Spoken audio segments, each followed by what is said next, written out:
Hey everyone, hope you're doing well. I'm Lucas and welcome to our very first league racing video here on F1 24 with PSGL round 1 at none other than Bahrain, of course, to kick off the season. Apologies for the lack of content on the channel as of recent and on F1 in general. But yeah, we've got league racing back now. So yeah, hope you are all well, and yeah, without further ado, we're going to jump into the video. Now, as some of you might have noticed, or already know, for example, from the live stream, we had a short qualifying session, which is not normal. If you're familiar with PSGL F1 in the past, it's usually a full qualifying session, but due to multiple lobby restart delays and issues, we had to do short qualifying due to time constraints. So yeah, that was a little bit of a weird one, because obviously when you're practicing full qualifying and it changes to short qualifying, it changes the dynamic a little bit. Basically means that you have multiple goes at pole position instead of maybe one or two that in Q3. So yeah, and as some of you might have noticed, instead of our first lap being 18 minutes, or closer to the sort of start of the session, due to the timings of it, which we didn't really know coming into this session. We didn't really know like the timing of when you were going to go out, or how many runs you were going to be able to get, which, as you'll probably see shortly, played a part in this qualifying session. Yeah, this is our first time lap coming in now.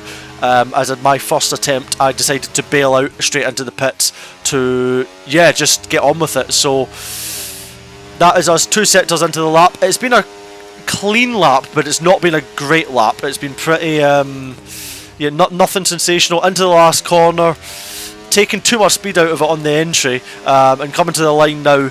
DRS open, making sure we use the rest of the battery, and yeah, puts us P2 provisionally. As you can hear me probably complaining already, wasn't very happy with the lap. It just felt a bit lackluster and just never really able to commit into the corners the way I wanted, dropping down to P4 after those laps were completed. But heading into turn 1 now, as you can see, already losing the rear to kick off the lap. Somehow not losing time on our delta though, showing that certainly not quite optimal through that opening sequence of corners. Heading into the braking zone now, you just brake just after the 100 metre board. Getting on the power here is crucial, using all the road in the exit, and yeah, just a few hundreds up to start the lap. These curbs are absolutely shocking with how random it can be and how it just spits you off.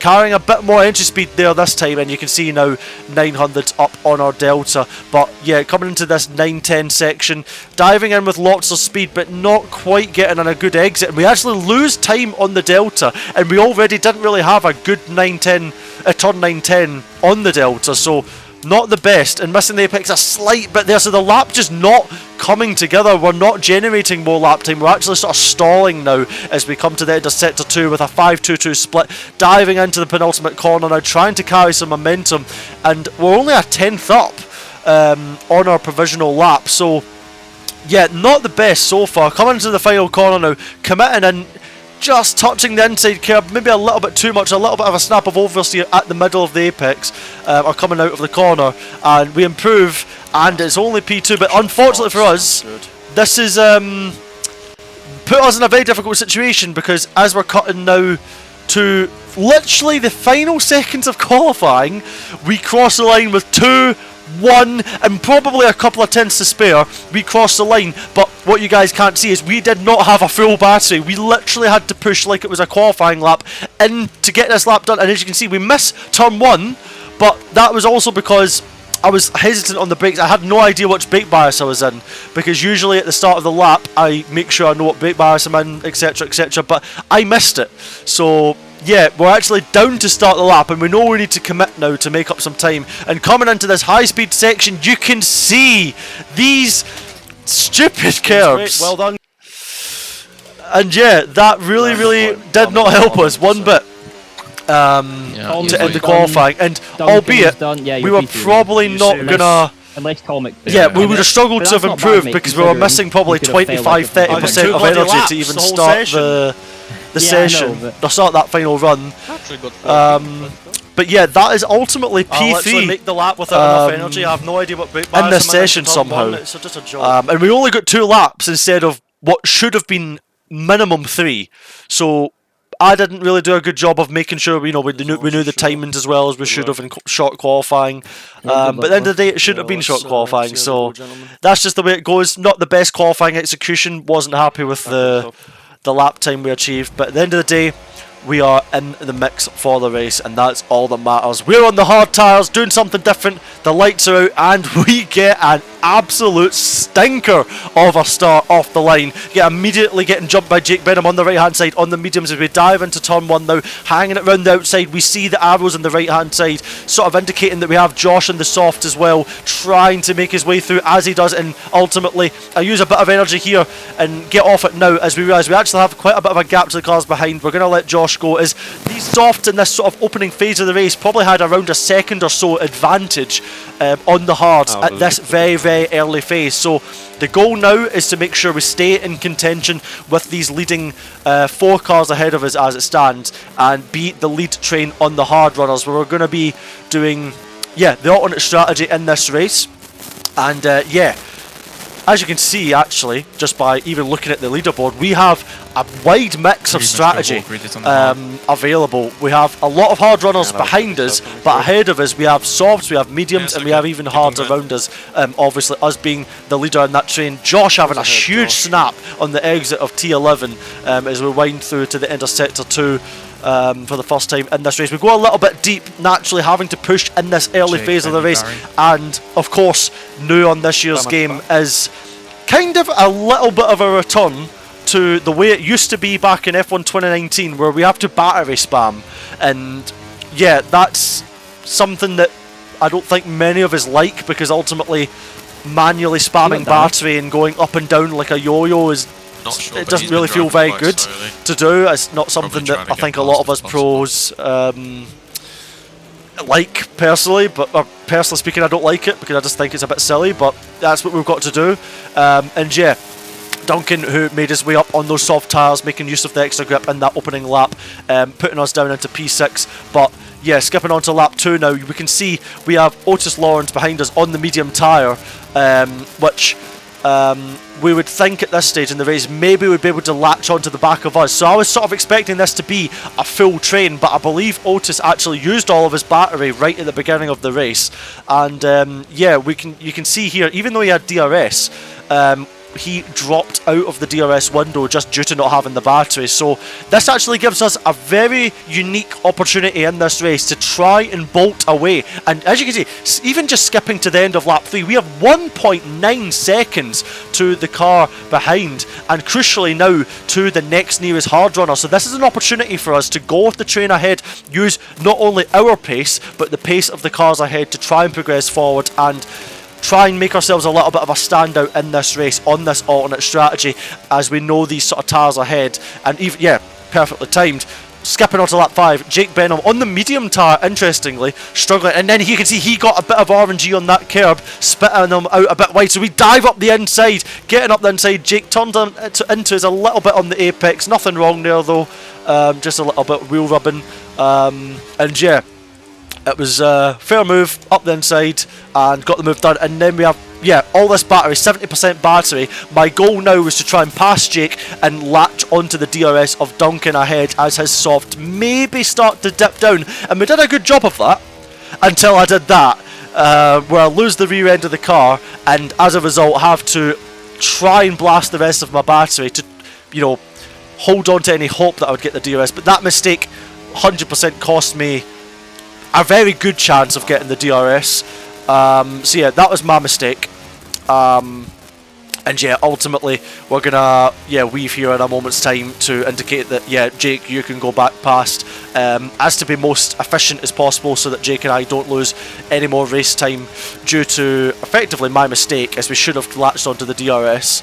But you know, that's the way it goes. Ultimately, we had more pace at this point in the race as Jake's mediums were starting to dip a bit. I think the mediums and the softs had quite a bit more of a dip than the hards. The mediums were a bit closer to how the softs were in terms of sort of degradation profile, with how quickly they went off versus a hard tyre.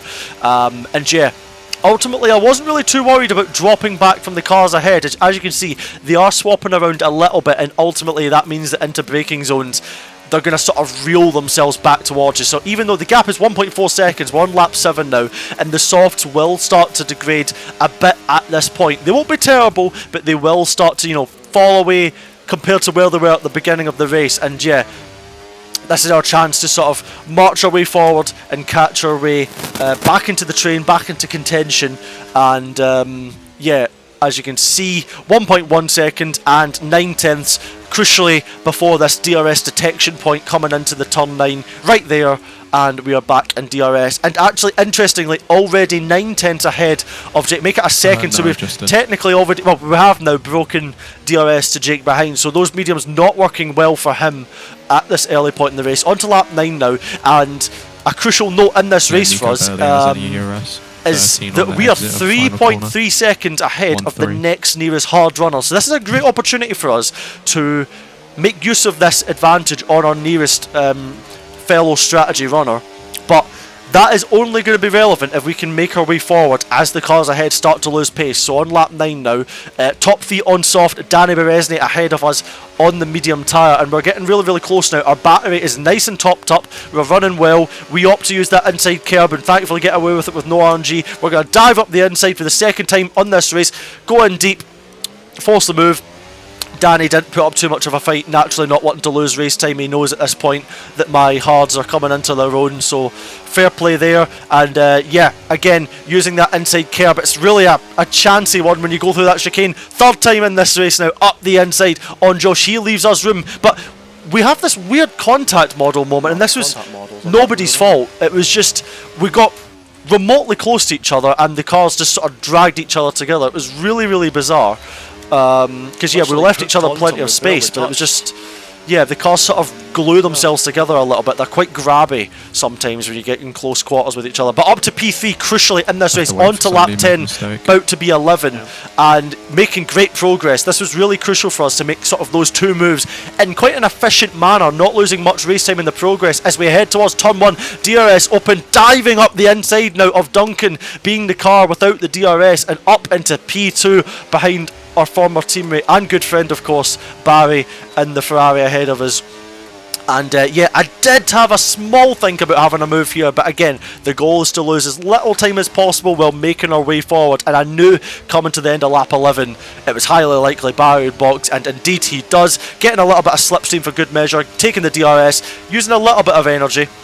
And yeah, Danny Berezny staying out with us for one extra lap longer. Of course, naturally being on that medium tyre, you want to extend maybe an extra lap to give yourself a little bit of a tyre delta heading towards the next phase of the race. But on to lap 13 now, we hit the front, and now this is our chance to make pay in this race. And yeah, the thing that I had to work against was, as you can see, skipping through the laps, as I have a massive snap of oversteer. The car was on a heck of a knife edge in this race. It might have looked maybe under control at times, but this was not a straightforward race to run. It was very, very easy to get it wrong, and just perfectly timing for this, you know, the topic of conversation, getting caught out on those curbs. It was really easy to overstep the mark. But what I was fighting against was yeah, Jarno and Brendan behind us, constantly swapping back and forth with DRS, which means that they're obviously going to be able to be efficient with each other down the straight. Means our batteries can be topped up as well. So they naturally made a little bit of progress towards me through doing that, but naturally through the lap, through the sort of the middle sector, we were able to eke our advantage back out again. It's Brendan and Alvaro pit now on lap 18, and we're going to be boxing at the end of this lap as we open the gap back up again to 3.3 seconds to the car behind, diving onto the brakes as late as we can, getting down to the pit limit, are perfectly timed on that pit entry, and we are going to be heading on to the soft compound tyre. We had around a 3 and a bit, maybe 3.5 second gap to Brendan, the lead car at the time of pitting on the lap 18, and we are going to be coming out in between that little gap on the minimap between the Alpine of Josh and the RB of, I believe it's Otis, and that is going to slot us out very nicely. Not too much traffic, perfectly slotting out, and now we have got to make use of it. These softs were absolutely phenomenal straight out the box. Those first 1, 2, 3 laps coming out the pits, the softs were on a different planet. So we knew that we needed to get ourselves to the front and make sure we could try bolt away and get out of any DRS threats if we can. And yeah, even straight out the box, I mean, again, charging in a hard into that chicane, once again using that grip advantage, and we lunge from quite a while back, but again, Josh giving us the space with all due fairness, and yeah, that's just, if you ever want to know how much of a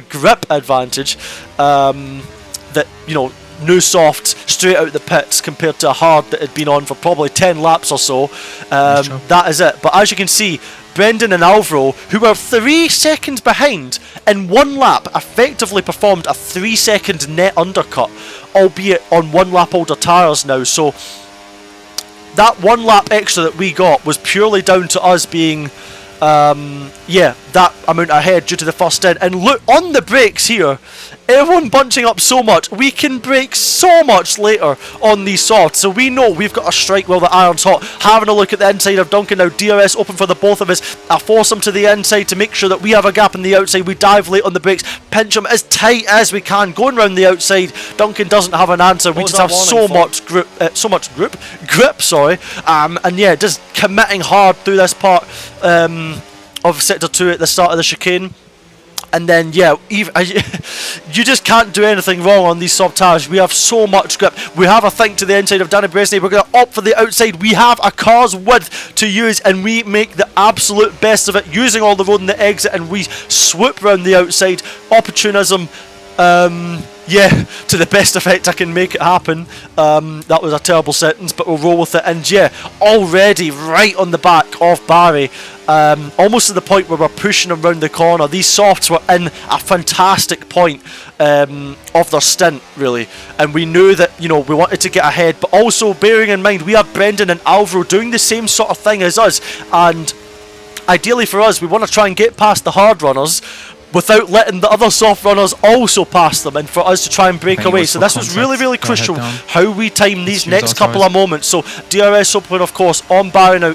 Overtake enabled up the inside. Danny Beresney now going side by side with Barry ahead. We swoop back to the racing line, diving late on the brakes, pinching it to the inside, squeezing Danny Beresney to the apex, and we get the job done. And crucially, P2 and P3 are the hard, so we know this is our time. We're going to drain that battery. We need to try our very, very best to get out of the hard runners behind.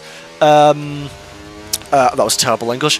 DRS, and as soon as possible, and preferably before the soft runners behind do so as well. Because if the soft runners behind get in my DRS, it's going to be a fight to the end, and we don't want that fight to the end. We want to boost, and we want to get up the road and try and manage our race from that point onwards, charging with lots of speed into T9 and 10, and already now breaking DRS 1.7 seconds as we get to the start line of the following lap into turn 1. And as you can see now, Brendan up to P2, 1.2, 1.3 seconds behind, so we are a 3/10 buffer. Maybe not as much energy, but ultimately, with this game, you can recharge the energy quite quickly and efficiently. And yeah, we open that gap up to 1.9 seconds through that last lap. 4 laps to run as we cross the line there. Alvaro and Brendan now starting to swap back and forth. And ultimately, I just had to keep on top of the pace. We know we have a 1 lap tyre advantage.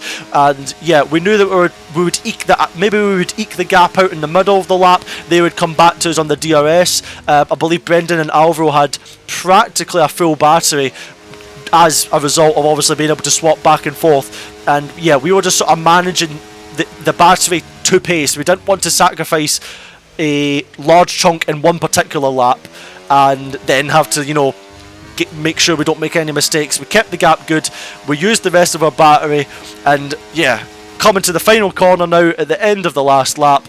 2.3 seconds to the good, and it's going to be a win to start the season here in PSGL at Bahrain. Yes, sir. And yeah, not a bad way to start F1 24 and our first league race on the game. Absolutely perfect strategy. Yeah, very well executed.